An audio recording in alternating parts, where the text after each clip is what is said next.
जब मैं शहर आया तो अपने चाचा की बेटी के रूम पर रुका हुआ था। वह मुझसे छोटी थी। हर रात जब मैं काम से थक जाता तो अपने कमरे में जाकर सो जाता। मेरे चाचा की बेटी मेरे बगल में ही सोती थी। उस रात मैं थोड़ा देर से घर आया और आते ही कमरे में जाकर माथा टेक दिया। कुछ देर बाद बहन वहां आ गई। फिर उसने मेरे बालों में अपना हाथ फिराया और मेरे पैरों के पास बैठ गई। फिर अचानक से वो कुछ करने लगी जिसे महसूस करके मेरी थकान दूर होने लगी। फिर वह बोली, जब तक तुम्हारी थकान दूर नहीं हो जाती तुम्हें आराम नहीं मिलेगा। फिर बहन पूरी रात मुझे। हेलो दोस्तों, आज की इस कहानी में आप सभी का स्वागत है। मेरा नाम सचिन है। मैं जिस लड़की के कमरे में रुका था मुझे लगा कि वह छोटी है, लेकिन वह बिल्कुल भी छोटी नहीं थी। वह इतनी समझदार थी कि 16-17 साल के लड़के का पालन पोषण कर सकती थी।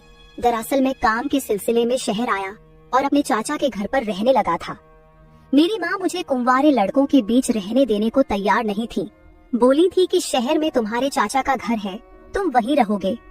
मुझे शहर में एक अच्छी तनख्वाह वाली नौकरी मिल गई थी। जब मैं अपने चाचा के घर पहुंचा तो मैं उनका घर देखा तो सोच में पड़ गया। चाचा के घर का दरवाजा इतना छोटा था कि मेरा बैग और मैं एक साथ अंदर नहीं जा सकते, क्योंकि अब मैं उस छोटे से घर में रहने वाला था। घर में किचन के अलावा एक बेडरूम और एक हॉल था, और वो भी बहुत छोटा था। हम गांव में एक बड़े घर में रहते थे। अब मैं काम के सिलसिले में शहर में अपने चाचा के यहाँ रहने आया था। चाचा के घर में चाचा, चाची और उनकी एक बेटी थी। चाचा गांव में सबको बोलते थे और कहते थे कि शहर में उनका बहुत बड़ा घर है। अब मैं सचमुच उनका बड़ा सा घर अपनी आंखों से देख रहा था। चाचा की बेटी अब 18 साल की हो गई थी। उसका नाम अंजलि था। मुझे नहीं पता था कि 18 साल की अंजलि इतना कुछ जानती होगी। जब अंजलि मेरे लिए पानी का गिलास लेकर आई तो मैं उसे देखता ही रह गया, क्योंकि अंजलि जब 6 साल की थी तब मैं उससे मिला था और अब वह 18 साल की हो चुकी है। अब वो और भी खूबसूरत लग रही थी। फिर मैं पानी पिया। इसके बाद चाची मेरे लिए नाश्ता बनाने लगी। चाचा भी मुझसे मिलकर खुश हुए। माँ ने उन्हें पहले ही बता दिया था कि सचिन शहर में तुम्हारे घर पर रहेगा।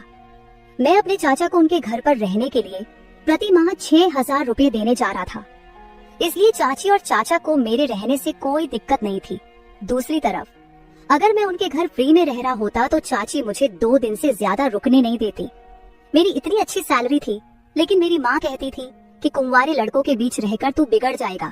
इसलिए मैं माँ के कहने पर अपने चाचा के घर पर रुक गया। जब अंजलि और मैं मिले तो अंजलि मेरी तरफ देख रही थी। चाचा के घर में एक कमरा अंजलि का था। चाचा चाची हॉल में सोते थे। मैंने चाचा से कहा कि मुझे अपना एक अलग कमरा चाहिए, क्योंकि कभी कभी मैं रात देर तक काम करता हूँ। फिर चाचा ने कहा, तुम अंजलि के कमरे को अपना कमरा समझो, क्योंकि तुम उसके साथ ही रहोगे। अंजलि 2 दिनों के लिए बाहर एडजस्ट करी और मैं 2 दिन तक अंजलि के कमरे में सोया। अगले दिन अंजलि अपने कमरे में वापस आ गई। उसने कहा, मुझे बाहर हॉल में नींद नहीं आती। उस दिन के बाद वो बेडरूम में मेरे बगल में सोने लगी। अंजलि दिखने में बहुत खूबसूरत थी और अब उसकी उम्र भी करीब आ रही थी। उस रात नींद में मैंने गलती से अंजलि के शरीर को छू लिया। जैसे ही मुझे इसका एहसास हुआ मैंने तुरंत अपना हाथ हटा लिया, लेकिन कुछ ही मिनटों में मुझे अंजलि का हाथ अपनी छाती पर महसूस हुआ।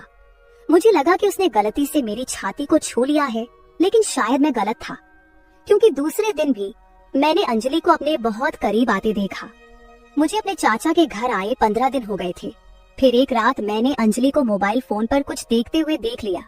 मैं उसके मोबाइल में झांकने लगा तो उसने तुरंत मोबाइल बंद कर दिया।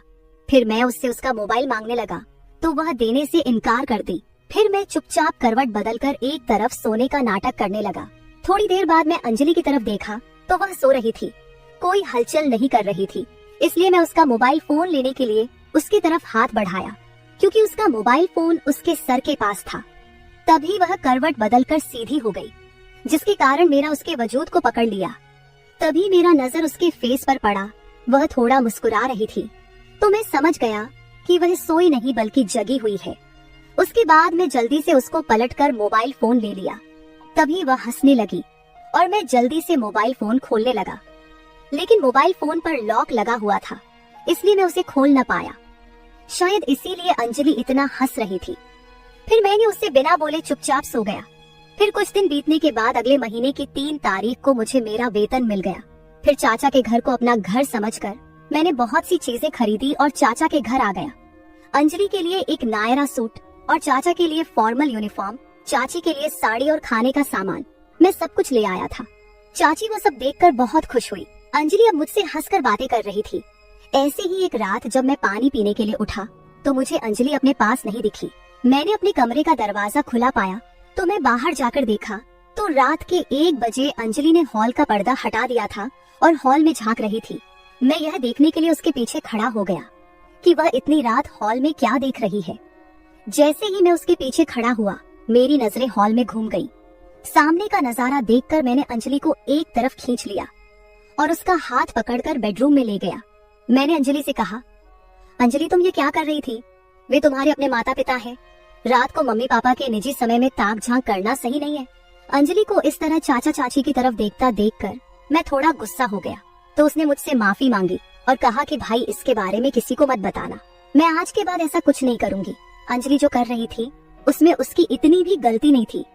चाचा को अब एक बड़ा घर खरीद लेना चाहिए था क्योंकि उनकी बेटी अब बड़ी हो रही थी तो उन्हें इस बात का एहसास होना चाहिए। अगले दिन मैंने चाचा से कहा, चाचा अब आपको एक बड़ा सा घर खरीद लेना चाहिए।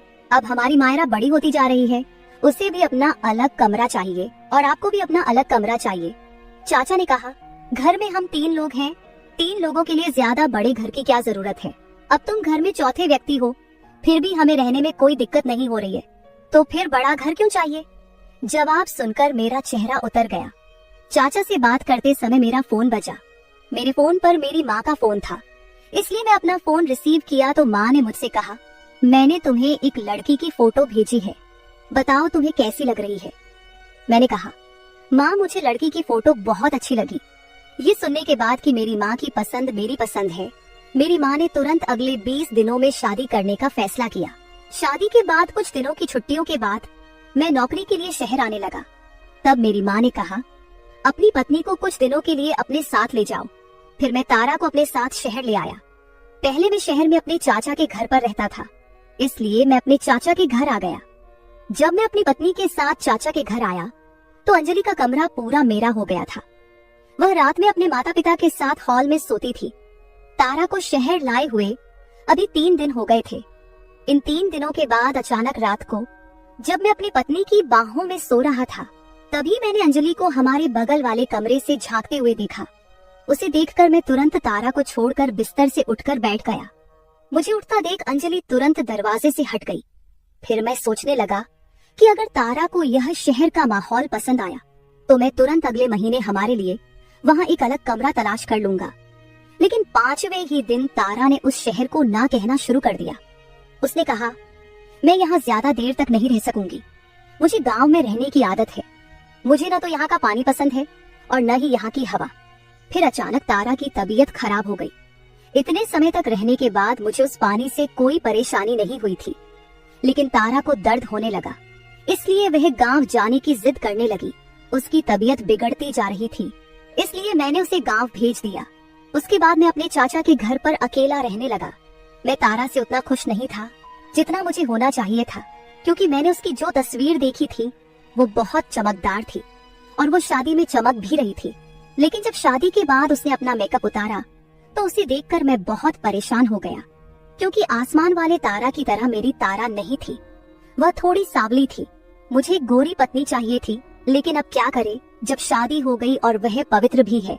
इसलिए मैं उस पर विश्वास करके उसके साथ अपना जीवन बिताना चाहता था।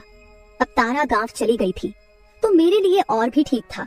हालांकि अब मेरी शादी हो चुकी थी, फिर भी मैं शहर में ही काम करने वाला था।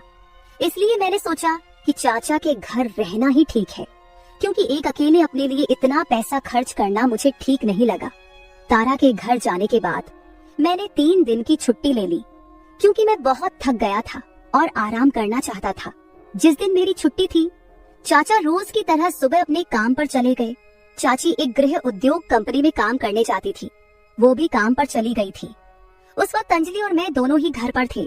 नाश्ते के बाद मैं अपना लैपटॉप लेने बेडरूम में जाने लगा। कमरे के दरवाजे पर हैंडल तक नहीं था, इसलिए बेडरूम का दरवाजा हमेशा थोड़ा खुला ही रहता था। और आज मैंने अंजलि को खुले दरवाजे की दरार से अपने कपड़े बदलते हुए देखा। अंजलि का गोरा प्यारा रूप देखकर मेरी आंखों में चमक आ गई। फिर सोचा, कहाँ मेरी सांवली पत्नी और कहाँ अंजलि? दोनों का आपस में दूर दूर तक कोई मेल नहीं। अंजलि काफी देर से मेरे आसपास थी, लेकिन मैंने कभी उसे इस तरह से नहीं देखा था। उसका गोरा रंग देखकर बोला, हाय रे मेरी किस्मत। अभी मुझे अंजलि को इस तरह से देखना अच्छा लगने लगा था, इसलिए मैं उसे देखता ही रहा, जिसे देखकर मेरे अंदर सनसनी मच गई। अब मैं अंजलि को एक ही दरवाजे पर ज्यादा देर तक खड़ा होकर नहीं देख सकता था, क्योंकि मुझे ये ठीक नहीं लग रहा था। जब अंजलि तैयार होकर कमरे से बाहर आई तो मैं उसे देखता ही रह गया। वह बेहद खूबसूरत लग रही थी। चाचा चाची मध्यम वर्ग के थे, लेकिन अंजलि एक हाई क्लास लड़की की तरह रह रही थी। वह देखने में खूबसूरत थी, इसलिए कोई भी कपड़ा उस पर अच्छा लगने लगता था। उस रात अंजलि मेरे कमरे में सोने के लिए आई। उसने कहा, भाभी गांव चली गई है, अब मैं फिर से अपने रूम में आराम से सो सकूंगी। वह भी अब हॉल में सोना नहीं चाहती थी, इसलिए मैंने उसे पहले की तरह अपने पास सोने दिया। रात को कमरे में अंधेरा था। कुछ देर बाद मैंने किसी के चलने की आवाज सुनी। मैंने कमरे की लाइट जलाई तो देखा कि अंजलि अपने कपड़ों के पास खड़ी है। मैं उसके पास गया और बिना कुछ कहे अपना शर्ट उतार कर रख दिया और लाइट बंद करके सो गया। मुझे लगा अंजलि भी अपने कपड़े बदलने के लिए खड़ी थी, इसीलिए लाइट बंद कर दिया था। थोड़ी देर बाद मैं दूसरा लाइट चालू किया तो अंजलि छोटे छोटे कपड़े में थी। मैं उसे ऐसे देखकर शर्मा गया और फिर लाइट बंद करके सो गया। अगले दिन भी मेरी छुट्टी थी, क्योंकि मेरी छुट्टियां पूरे 3 दिन की थी। तो मेरे दोस्त ने मुझसे कहा कि आज हमें कहीं बाहर घूमने चलना चाहिए, इसलिए मैं अपने दोस्त के साथ दोपहर को घूमने गया। तभी मैंने अंजलि को एक महंगे कैफे में बैठे हुए देखा। उसकी सहेलियां बहुत हाई फाई लग रही थी। वो घर से अलग अलग कपड़े पहनकर निकली थी और अब मैं अंजलि को एक अलग से कपड़ों में देख रहा था। फिर मैं उठा और जाकर अंजलि से मिला। मैंने उससे कहा, ये सब क्या है? वो मुझे अपनी सहेली से अलग ले गई और बोली, सचिन, मैं आज रात तुम्हारे सारे सवालों का जवाब दूंगी। अब तुम यहाँ से चले जाओ प्लीज, और हाँ, अपना मुंह बंद रखना जब तक मैं कि तुम्हारे सवालों का जवाब नहीं दे देती। फिर मैं रात को जब चाचा चाची सोने चले गए तब मैंने अंजलि से पूछना शुरू कर दिया कि अंजलि, मैंने दोपहर को जो देखा उसका क्या मतलब था? फिर वो बोली, ये सब हाई क्लास लाइफ थी, क्योंकि मैं इस तरह नहीं रह सकती। अंजलि 18 साल की लड़की थी, लेकिन मुझे उसके व्यवहार और वाणी में बड़ा अंतर नजर आया। मुझसे बात करते करते वो मेरे पास आ गई। जब से मेरी शादी हुई है तब से मुझे अनुभव हो रहा था कि एक औरत से मुझे कितना सुख मिलता है, और अब अंजलि जैसी खूबसूरत लड़की को अपने पास देखकर मैं अपने होश खोने लगा था। लेकिन जैसे ही मुझे होश आया और मैंने अंजलि को अपने से दूर किया तो मुझे बिल्कुल भी नहीं लगा कि अंजलि मेरे चाचा की बेटी है, क्योंकि उसके व्यवहार से मुझे ऐसा महसूस नहीं हुआ। उस रात मैं उसे अपने से दूर करके सोने चला गया और सुबह उठने से पहले ही कमरे से निकल गया। मैं हॉल में बैठकर नाश्ता कर रहा था। जब अंजलि कमरे से बाहर आई तो मैं उसे लंगड़ा कर चलते हुए देखा। मुझे समझ नहीं आ रहा था कि वो इस तरह पैर से लंगड़ा कर क्यों चल रही है। मुझे लगा कि शायद उसके पैर में कुछ लग गया है। जब चाची की नजर उस पर पड़ी तो चाची ने उससे पूछा, अंजलि, तुम इतना लंगड़ा कर क्यों चल रही हो? क्या तुम्हारे पैर में कुछ दिक्कत है? इस पर उसने कहा, सचिन मुझसे बेहतर जानता है कि मेरे पैरों में क्या दिक्कत है। अंजलि ने सीधे मेरी ओर इशारा कर दिया। मुझे इसका कारण नहीं मालूम था और यह भी नहीं जानता था कि उसने मुझे ऐसा क्यों बोला, लेकिन फिर भी मैंने चाची को बताया कि सोते समय अंजलि का पैर बिस्तर के कोने को बिछल गया था। अंजलि सुबह से शाम तक मुझे बड़ी ही ललचाई नजरों से देख रही थी। फिर मैं सोचा कि जैसे ही चाची काम पर जाएंगी मैं उससे ऐसे झूठ बोलने का कारण पूछूंगा। उस वक्त अंजलि ने मुझसे कहा, आज तो मैं सिर्फ अपनी माँ के सामने लंगड़ाकर चल रही थी, कल पापा के सामने भी इसी तरह लंगड़ाकर चलूंगी, और भी बहुत कुछ कर सकती हूँ मैं, यदि तुम मुझे वह नहीं दोगे जो मैं चाहती हूँ। फिर मैं अंजलि से बोला, जब तुम्हें बिना वजह किसी चीज की जरूरत नहीं है तो मैं तुम्हें कैसे कुछ दे सकता हूँ? तभी अंजलि मेरे पास आई। फिर उसने कहा, ठीक है, तुम जो चाहो मुझसे ले सकते हो, और वह मेरे सामने अपनी बाहें फैलाकर खड़ी हो गई। मुझे समझ नहीं आया कि वो क्या कह रही है। तभी उसने मेरा हाथ पकड़कर अपनी कमर पर रख लिया और बोली, तुम जो चाहो मेरे साथ कर सकते हो, लेकिन इसके लिए तुम्हें मुझे कुछ भुगतान करना होगा। तब मुझे याद आया, कल रात को भी शायद अंजलि मेरी पैंट से कुछ पैसे ही निकाल रही थी, लेकिन फिर भी मैंने उससे कुछ नहीं कहा। लेकिन अब तो वो चरम सीमा पर पहुंच गई थी। वह पैसों के लिए इतनी कम उम्र में अवांछित काम करने को तैयार थी। उसने जबरदस्ती मेरा हाथ अपनी कमर पर रख लिया। मैंने उससे बोला कि यह सब गलत है, लेकिन वह एक न सुनी और फिर उसने मुझे कसकर पकड़ लिया। फिर जैसे तैसे करके मैं अंजलि से दूर हुआ। उसने मुझे वापस अपने पास खींच लिया फिर वह बोली, अब हमारे बीच कोई नहीं है, तुम मुझसे जो चाहो ले सकते हो। अंजलि बात कर ही रही थी कि तभी दरवाजे पर चाची आ गई। चाची ने जब हमें देखा तो उस समय अंजलि मुझसे ज्यादा दूर नहीं थी। चाची ने अंजलि से कहा, अंजलि तुम ये सब क्या करने जा रही हो? अंजलि ने बिना डरे चाची से कहा, मैं क्या गलत कर रही हूँ? मैं भी एक अच्छी हाई क्लास जिंदगी जीना चाहती हूँ, तो मैं वही कर रही हूँ जो आप करते हैं। क्या आप अपने मैनेजर के साथ ऐसा कुछ नहीं करते हैं और उससे पैसे नहीं ले लेते हैं? मैंने यह सब देख लिया है। अब मेरे पास अपने घर में अधिक पैसा कमाने का रास्ता मिला है, तो मैं उसके साथ ये सब करने के लिए तैयार हूँ। फिर चाची अंजलि पर चिल्लाई। उन्होंने अंजलि से कहा कि तुम बहुत बेवकूफ हो, तुम्हें बड़ों से बात करने की बिल्कुल भी समझ नहीं है।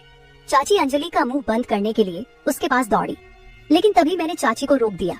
फिर मैं चाची से कहा, क्या अंजलि जो कुछ कह रही है वो सब सच है? तब चाची शर्म से अपना सिर झुकाए खड़ी थी और मेरे सवाल का जवाब नहीं दे पाई। तो मैंने आगे कहा, चाची आप ये क्या कर रही हो? शायद ये सब देखकर अंजलि की हालत खराब हो रही है। जब से मैं इस घर में आया हूँ, मैंने उसे एक बार नहीं बल्कि 2 बार मेरी जेब से पैसे निकालते देखा है। मेरा पैसा एक बार नहीं कई बार चोरी हुआ है, लेकिन आपकी और माँ की वजह से मैं हमेशा शांत रहा। मुझे इस परिवार के किसी भी सदस्य पर कभी संदेह नहीं हुआ, लेकिन इस चीज से हमेशा के लिए छुटकारा पाना जरूरी था, क्योंकि अंजलि की हालत दिन ब दिन बिगड़ती जा रही थी। जब से मैंने अंजलि को पैसे चुराते हुए देखा है, तब से मैं उस पर नजर रख रहा हूँ। वह अब मेरे सामने पैसे नहीं चुरा पा रही थी और मुझे नहीं पता था कि अंजलि अब ऐसा रास्ता चुनेगी। आप मुझे सच बताओ, आप दोनों मिलकर चाचा के पीछे इस घर में एक साथ क्या कर रही हो? मेरी बात पर चाची रोने लगी। फिर वो बोली, प्लीज सब्र रखो और अपने चाचा को कुछ मत बताना। केवल एक बार मैं एक लड़की को अपनी कंपनी में ले गई थी, उसके बाद कब उसकी नजर मुझ पर पड़ी मुझे पता ही नहीं चला। मेरी कंपनी में एक मैनेजर के साथ मेरा रिश्ता है और उस रिश्ते का एकमात्र कारण पैसा है। तुम्हारे चाचा के पास पैसा होने के बावजूद भी वह हमें खुशी से नहीं रख पाते हैं और ना ही उन्हें अपनी कोई परवाह है। तुम्हारे चाचा ने मेरे और अपनी बेटी के बारे में कभी कुछ नहीं सोचा। मैनेजर से जो भी पैसे मिलते हैं उससे मैं अपनी और अंजलि की कुछ जरूरतें पूरी कर लेती हूँ, लेकिन मुझे नहीं पता था कि अंजलि की जरूरतें इतनी बढ़ जाएंगी। तुम्हारे चाचा का शहर में एक और मकान है, वह घर इस घर से बड़ा है, लेकिन तुम्हारे चाचा उस घर को किराए पर देकर उससे पैसे कमाते हैं और हमें इतने छोटे से घर में एडजस्ट करने के लिए मजबूर करते हैं। तुम्हारे चाचा की कंजूसी के कारण यह समय हमारे पास आया है, लेकिन अब मुझे अपनी गलती का एहसास हो गया है। फिर चाची ने अंजलि को प्यार से पकड़कर अंजलि से कहा, मुझे माफ कर दो, मैं आज के बाद वह नौकरी और मैनेजर का साथ छोड़ दूंगी। फिर अंजलि ने कहा, माँ मैं ये जानबूझकर कर रही थी ताकि आप ये सब छोड़ दें। जब सचिन भाई ने मुझे पैसे चुराते हुए देखा तो मैंने उन्हें पूरी सच्चाई बता दी थी। आप ये सोचना भूल गई थी कि पैसा कमाने के लिए आप अपने मैनेजर के साथ क्या कर रही हैं, और यह भी नहीं सोची कि अगर मुझे इसका पता चला तो मैं इस बारे में क्या सोचूंगी।